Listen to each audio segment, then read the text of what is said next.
Hi, thanks for joining me on Wilderness with Amani. I got skunked at Poore Lake, man. And I hiked up here with good hopes, saw tons of risers. The thing about this lake is, it's really big. The lake is huge, and it goes all the way over there. I walked that whole side of the lake when I got here.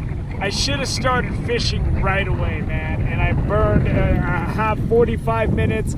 I didn't start fishing until 9 o'clock. And it's shallow the whole way over there. The whole side is really shallow. And the inlet is really shallow. This whole side that I'm on here is really deep. Like, I'm throwing my jig out and it's going down 44 count with an 1/8 ounce jig. And I had one brookie follow my jig right up, my marabou jig, and it was big. It was like 14 to 16 inches in fat, and the thing swam up and then swam away back to the depths. I fished a marabou jig and a 1/16 ounce jig, and I fished them every depth. I would count to try to gauge where I was in case I picked something up. And I fished everything with the 1/8 ounce from a 44 count right above the bottom to reeling it immediately. Nothing, just that one follow. 1/16 ounce jig, I fished all kinds of depths. Deep drop off, nothing. Tons of risers. Every riser was way out there. Like, you could not cast to any of the, like maybe 2 of the risers I saw today, I could have cast to if I was standing right there with a big 1/8 ounce jig. I also threw Panther Martins. Every depth, I fished those big Panthers. I fished one with a silver blade and a yellow body, and I fished one that has a black blade with black spots and a black body with black spots and a little red feather. Nothing. I fished those every depth. I was counting down. I was fishing them deep. I was fishing them shallow. Nothing. I threw a Rapala. Nothing.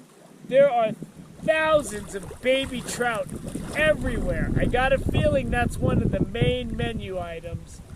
And I was sticking with the Rapala, but my Rapala just doesn't.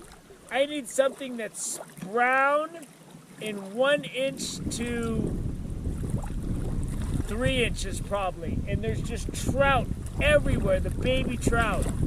So there's tons of fish here. They're just hard to catch, and I wasn't catching anything. And now that the wind came up, I'm gonna leave. It's 4th of July tomorrow. I only have 2 days to fish this week. I had a great day fishing for Wilderness with Amani Patreon yesterday. I caught a huge brown trout. Fought the thing for like 5 minutes in the West Walker River. I'm not gonna be able to fish. 4th of July is tomorrow on Thursday.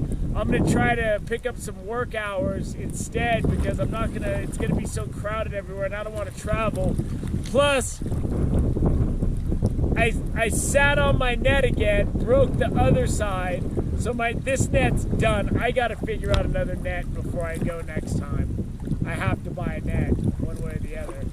And today was just a bust, man. And I mean, I tried everything. Every depth, everything I had in my box.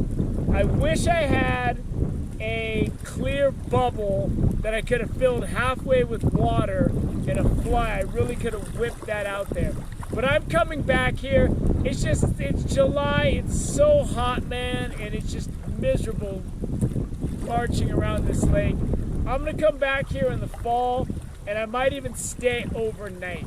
Because the brookie that I saw and the big boils that I saw out in the middle of the lake, I will come here and I'll sleep here and try to catch something. Because I got a feeling it's either early in the morning or right before it gets dark, and I gotta hike out of here. So I'm hiking out of here early, almost 3 o'clock, and I'm hoping to get like 2 hours in on the West Walker River before it gets dark. That's all I got. I got nothing else. It's 2 days to fish this week. Patreon went well. This was a disaster. So it's really windy. I'm sure you've been listening to it if you made it this far in the video. I gotta get moving. I gotta hike out of here. Thanks for joining me on Wilderness with Amani. Hope the fishing is better next time.